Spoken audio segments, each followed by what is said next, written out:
This is the Angel Next Door podcast, where we will talk about all things angel investing, what it is, who does it, how do we find them, what does it mean to invest in an early stage company. If you have ever wondered how you can affect the change you want to see in the world, then tune in to learn more.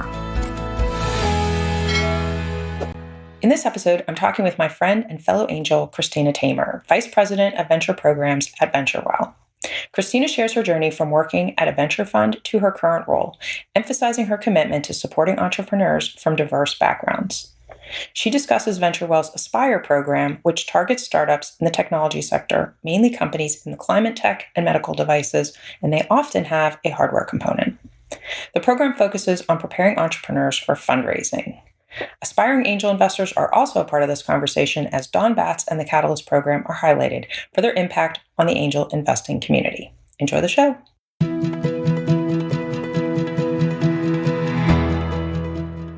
Well, hi, Christina. Welcome to the show. Hi, Marcia. Thanks so much for having me. Well, I'm excited to talk to you today and have you tell us more about everything that's going on at Venturewell, especially the Aspire program, which I know I have a special soft spot in my heart for because I've participated as a mentor many times. So maybe just start off before we get into all that with your background and how you came to be so helpful to the entrepreneurship world.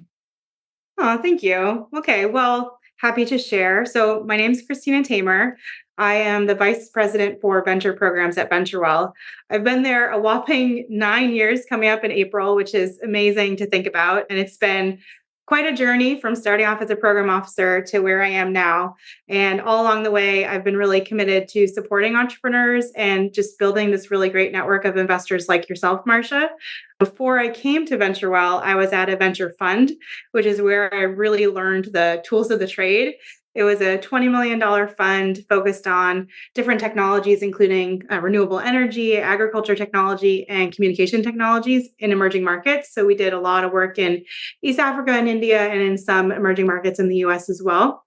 So just learned really about term sheets, due diligence, and managing a fund, portfolio management through that experience, and bring that with me into my work here at Venturewell. And even before that, back in the college and grad school days, was working with a nonprofit supporting women entrepreneurs in Uganda. So there's been this thread of supporting entrepreneurs, whatever that looks like, whether it's, a venture-backed Silicon Valley-based startup or, women making beads out of paper in Kampala in Uganda. It's been wide-ranging, but all connected back to supporting entrepreneurship as a way to promote economic development. I love that. So where did you get all this entrepreneurial spirit from so early in your life? I kind of happily fell into a lot of this. I do have uncles who are entrepreneurs, and they definitely found a lot of success in both developing their craft and their skills and running successful businesses. So saw that and definitely aspired to be like them, and just stumbled into understanding business and the social impact that a business can have just by potentially existing or by the choices that the business makes, and wanted to pursue that both on the nonprofit side and through this, venture-backed startup side as well. So really understanding the different ways that businesses, big or small, can have impact on their communities. That's awesome. So I know Venturewell does lots and lots of different things, but can you just give us an overview of what Venturewell does, and then maybe we'll get down into the nitty-gritty more about Aspire? Yeah. So Venturewell is coming up on 30 years of being around. Gosh, 30 years. Yeah. We'll have to have a big birthday party. Yeah. Started out about 30 years ago. It was the vision of a prolific inventor named Jerry Lemelson. He really believed in the power of invention. He had over 500 patents to his name, and the foundation today, the Lemelson Foundation, still supports Invention for Impact, and they're one of our core original funders here at Venturewell. And Jerry really was it was his vision that founded Venturewell, and that spirit still lives on today. So at Venturewell, we work with higher education ecosystems. We work with federal partners on supporting their innovation and commercialization programs. And then we have the portfolio that I oversee, which is all of our startup or venture-focused programs, whether that's supporting a student entrepreneur and exploring entrepreneurship for the first time, all the way up to the Aspire program that you mentioned, which supports startups around the country, all in technology. When I say technology, I mean whether that's medical technologies or climate technologies on their way to raising their first seed rounds. Yes, I love talking to these entrepreneurs too because they're pretty early, but they have some traction and they really kind of have a pretty good idea about where they want to go. But then they are at a point now where if they don't get funding, they're probably not going much farther, right? Exactly. Yeah, they're at a really critical inflection point by the time they get to Aspire. They've usually already gone through some sort of business model canvas or lean innovation course, which is usually really, really valuable, especially for the types of founders that we're working with, which are all scientific founders, technical founders, focused on engineering degrees. We're giving them through all of our programs the tools and the skills to bring in that business side. It's almost like a really quick MBA for a technical founder.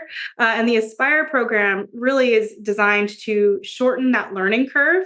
There's lots of ways you can learn how to fundraise, how to read a term sheet, how to negotiate. You can just experience it. You can read blogs, you can listen to podcasts like this one. But the Aspire program gives someone an immersive experience and a safe place and the necessary space to actually talk one-on-one with real life investors and get that real firsthand experience on what it's like to communicate with an investor and ask their questions as they come up. So they get to talk over the course of 5 weeks and really get to know the investors and ask their questions as they think of them.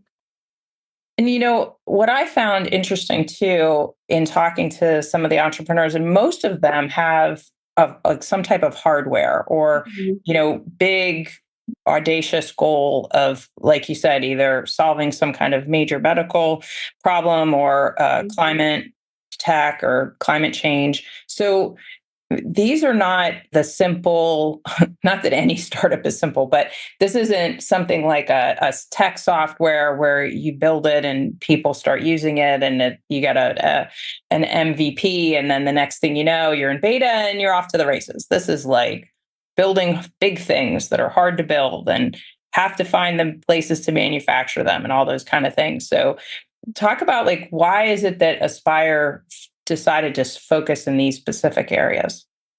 Yeah, I think Venturewell as a whole really supports those types of areas intentionally because of the outsized impact that they can have. Although it might take 10 years for that medical device to get to market, there's a lot of resources out there that can be leveraged, like non dilutive funding or programs like Aspire, which are educational, that can help accelerate that timeline and get them more prepared for the angel investor community or the seed stage venture fund community. And we focus on that because those technologies can have such a significant transformational impact. And these founders otherwise might just go be a cog in a wheel at a large corporation, which can innovate and solve these problems as well. But this allows them to move much faster, hopefully, and hopefully identify more problems that we otherwise might have overlooked.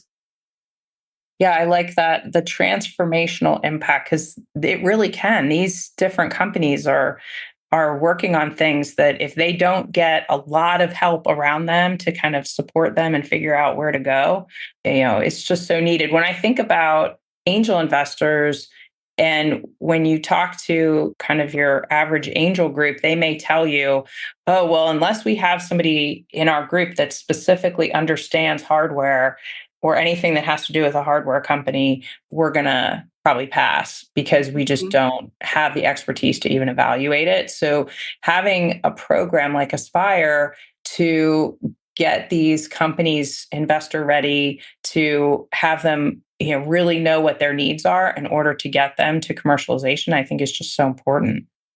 Yeah, you're particularly good at that, Marcia, when you're really forcing the entrepreneurs to explain the technology in layman's terms, right? And that's really what will help a technical entrepreneur or technical founder have success when they go into those angel group meetings. If they can explain it, what the impact is, what the business model is, without necessarily going into all the nitty gritty of exactly how it works or why it works. I mean, that data is likely going to be important later on and showing that you have that information.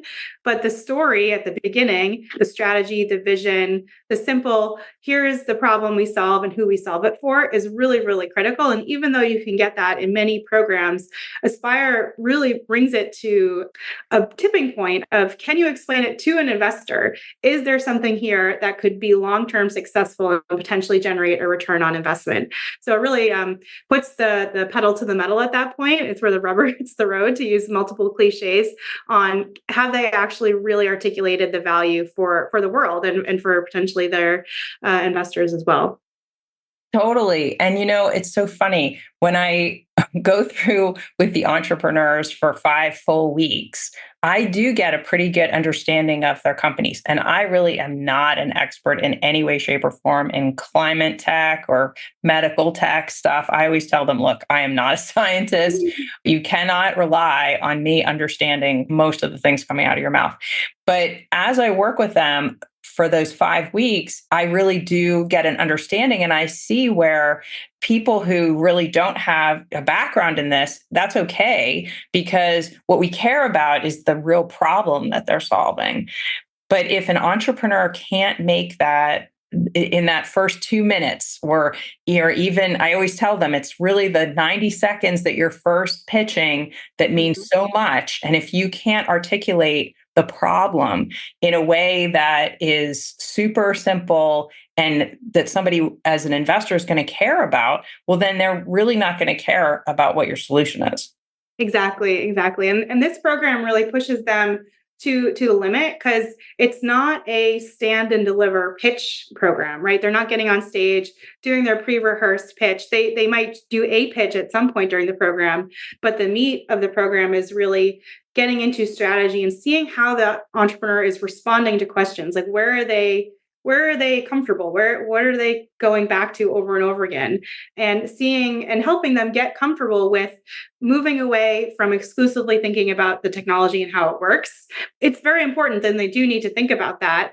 But it's also testing and building their muscle really on being comfortable running a company. So we're changing someone from being just a founder, not just a founder, but they're moving from a founder or an innovator, or sometimes even a student, to a CEO. It's really accelerating them to this next stage of, you're not just doing a pitch competition, which is important. It's a really helpful experience to begin to hone those skills. But this is putting it into practice in a sort of nimble, in the wild, I guess I should say. You're not just in a safe little on stage. You're out in the wild talking to investors, and it's a safe zone with those investors are friendly. But you are talking to real investors. They could potentially be check writers for you, or their network might be check writers. So it can be a high pressure environment, if that makes sense. An entrepreneur can be nervous coming into it, but we really try to create an environment where they can build trust with the investors and get comfortable over those 5 weeks with sharing more and learning from each other. Totally. I have seen that happen over and over again. And I've probably been a mentor, I don't know, 6 or 7 times from the program, and just watching the confidence level change. I remember talking to a couple of the entrepreneurs when at the very beginning of the program, and they'd say, well, I know that they call me the CEO, but I'm kind of the science guy behind all of it, or girl, or whatever. And you're like, well, no, wait a minute, though. You really are you're the glue and everything that's holding this company together, and is going to get it at least to the point where you've got some significant traction, got some significant investment. You are the CEO.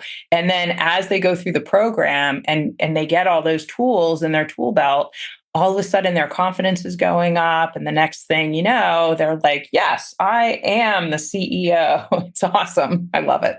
Yes, I remember one of those examples in Houston. One of the entrepreneurs, she was a young woman recently out of university, and they had been going through some team issues, redefining roles. There was a bunch of friends involved as a class project, but it was transforming into a real startup with real grants coming in, potential clients being negotiated with. And she stood up on that last day of the program and said, I am the CEO. Here's why I deserve this role. So it wasn't just the education that she got through the program, it was a significant transformation of her confidence and her identity as a CEO, that she deserved that position and she was the right person for that job.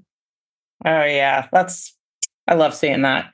So let's talk a little bit about the Catalyst program. I know Dawn Batts, who's been on the podcast before, has been instrumental in that. So talk about how that works with Venturewell and Inspire.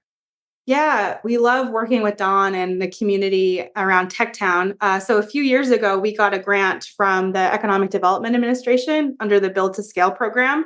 And the grant was designed to identify and train 200 high net worth individuals that were underrepresented in the angel investing community. So people who identify as women or Black or Brown.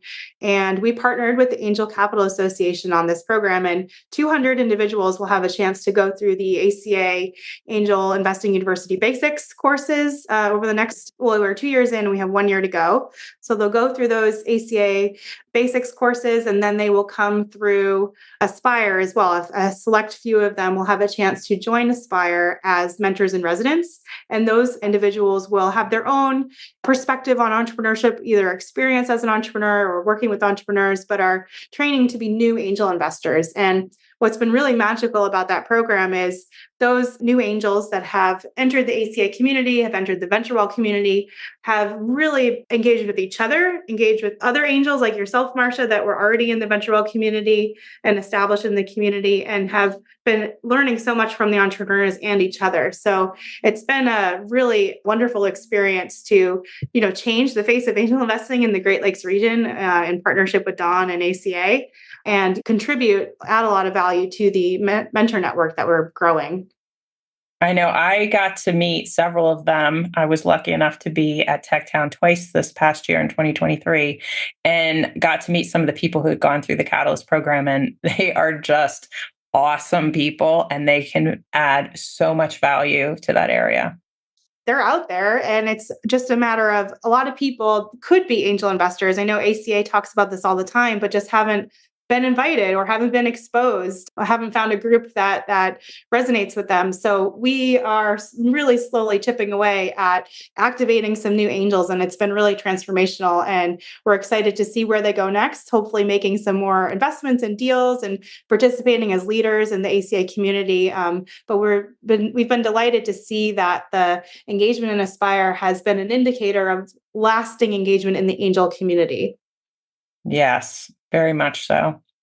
Well, Christina, thank you so much for coming on the show today and telling us all about Aspire, Venturewell, the Catalyst program, and all those great things. Really appreciate it. Thank you so much for having me, Marcia. It's always a pleasure. Hey, thanks for listening. To connect with me, visit my website at marciadawood.com. And if you're looking to learn more about investing in the changes that you want to see in the world, sign up for Anne and Bill Payne's ACA Angel University classes. You go to angelcapitalassociation.org, all one word, to find out the schedule. Many classes are offered, everything from the angel investing basics, fundamentals, risks, due diligence, term sheets, valuations, returns and portfolio strategy. And for a deeper dive, there are advanced classes which include capitalization tables, startup boards, and exit strategies. If you're not already a member of the Angel Capital Association, you can become one for the low price of $295 for the year, and that will give you unparalleled access to discounts, free webinars with a huge archive of content, networking opportunities, and much more. We'd love to have you join us. All content for this website is informational and not intended to serve as legal, tax, accounting, or investing advice. While Marcia, that's me, does serve on the SEC Small Business Capital Formation Advisory Committee, my views are my own and not the views of the SEC or my fellow colleagues on the committee. Our speakers and hosts are thoughtfully selected for their educational value, but their opinions are their own and do not necessarily represent the views of the host, me, or the Angel Capital Association, and neither specifically endorse the use of presenters' products or services. Listeners of the podcast should consult their own tax, investing, legal, or accounting advisors before making important financial decisions. All warranties, including accuracy, completeness, and suitability for specific purpose, are disclaimed.